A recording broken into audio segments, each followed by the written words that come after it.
I'm Jeff Case, originally from upstate New York, but I'm an Air Force brat, so I've lived kind of all over the place.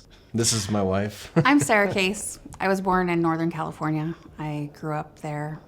It's been an interesting process to kind of get to the point where you're willing to where I'm willing to sit in front of a camera and describe things about me that are very personal. Typically, I think we're very private people. A couple years ago, as I was sitting in the temple and thinking about the law of consecration and how is it that we can dedicate ourselves to building up God's kingdom, recognizing, because in my mind it's always been sort of tricky, like, do we donate all of our excess income? Do we donate our excess crops? Like, how are we living the law of consecration? And the wording in the temple ceremony kind of stuck in my head, just sort of a willingness to obey the law. And I thought, how willing am I to really consecrate what God has given me? And I think one of the things that sort of struck me at the time was that I am same-gender oriented, and I'm married in the temple, and I'm active in the church, and I have a strong testimony, and I don't have any major blips in my life. And I thought, well, that's so boring. A lot of the stories that I've read were so dramatic and filled with like big climaxes and deep valleys, and my life just feels so normal to me because I've been living it for many, many years. But I thought to myself, how is it that I can consecrate my story? I feel like God has the traits that I think He's given us. We're a fairly optimistic couple.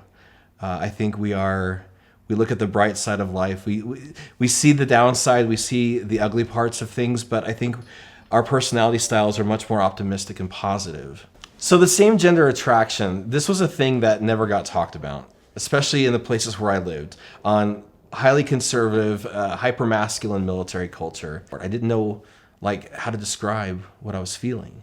I grew up in California.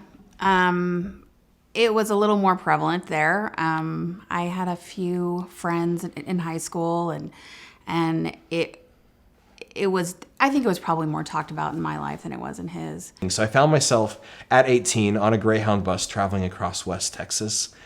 I spent many, many hours, and I had been on the bus for about 4 hours when we stopped some small town, and a kid got on, sat next to me.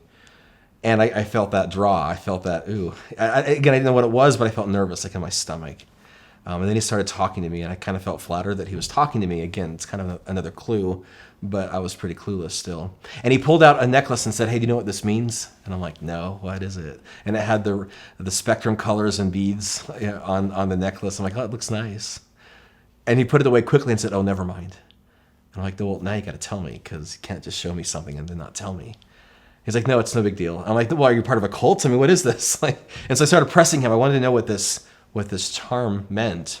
And he said, "Well, it means that I'm gay, and I thought you were too." And I was pretty dumbstruck, because that was the first time anyone had ever said to me, "I thought you were gay." And I knew that word, but I'd never applied it to myself. And so what that did, in that minute, I think, of panic, it solidified all these childhood memories and experiences. It sort of created a basis of understanding myself in a different way that I'd never even considered before. We met the first day of class after his mission. I came in as a sophomore, and he came in as a sophomore after his mission. In our very first class, Tuesday morning, we met, sat right behind him, and we talked. I saw him. I thought, that guy should ask me out. He didn't do that. And one of the first things for me, and within a few months, I knew that I could marry a guy just like Jeff. I didn't necessarily have a crush on him, but I loved his sense of humor. I loved his intellect. I loved how kind he was and generous and accepting of everyone and friends to everyone, and his testimony. There were so many things that I wanted in my husband, that I knew I could marry a guy just like Jeff.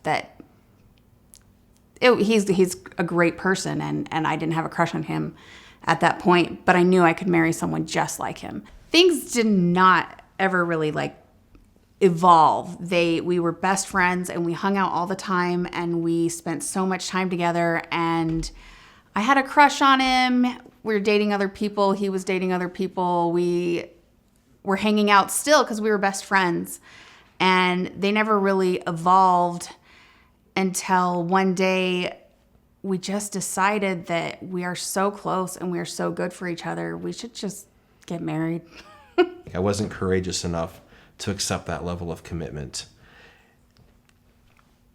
So what I needed at that time was strength. And I remember sitting in the library. We were studying normal. But we were sitting there in the library, and I look up, and she was kind of playing with her hair, and it was long and very blonde, and the light caught it just right. And I just remember being like mesmerized. And that was the first time I thought, she's really beautiful. To be clear, I did not tell Sarah before we were married that I was same-gender oriented. There were a few opportunities where it came up or it could have come up. And again, I was just unafraid. I was just very afraid. I didn't know how to say it. I didn't know the words. And that was kind of terrifying. There's no precedent. We felt, or at least in my heart, I can't say we because she didn't even know yet, but in my heart, I felt like I was the only person in the world doing this.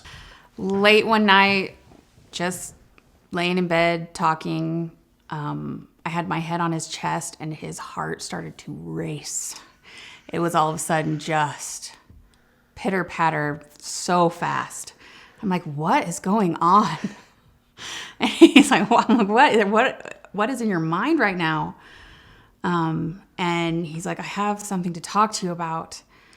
And I remember holding tighter and just saying, there's nothing that you can say. I mean, what could make you so nervous? And I was nervous. I decided earlier that day that we needed to talk.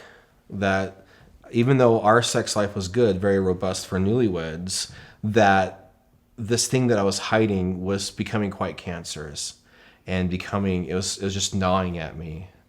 And so I needed to tell her. And so I decided to do it that day. And it took until 1:00 in the morning to finally muster up the courage, but it was very frightening. And I told her that I was attracted to men and that I thought I might be gay. I don't think I used that word, though. I think you said same-sex attraction. Did I? Mm-hmm. Possibly. I think you did. Did I? Because I remember going, oh.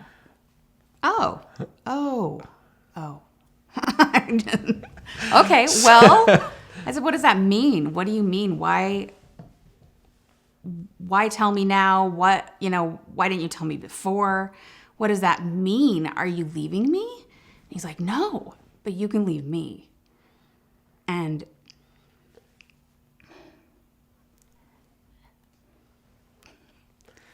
that's why we wear waterproof masks. Right? I married Jeff because I love him. I married Jeff because he's kind and generous and sweet and funny and sarcastic. And finding out his sexual orientation didn't change how funny and sweet and kind and loving. It didn't change his testimony. It didn't change all these things that I loved him for and married him for. It only changed my understanding, and it only changed a little bit of my worldview.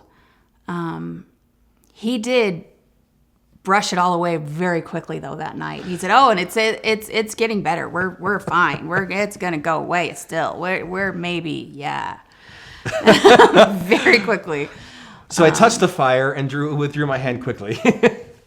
That was the approach of things. When you don't know the answers, why get into it? And so I think over the next year and a half, especially, we started to understand and make sense of what this means. So we have this picture of the gospel painted in our minds. And when information comes in, we have to make sense of it somehow based on the picture that we already have. And we can change the picture to fit the new information, or we can change the information to fit the pre-existing picture.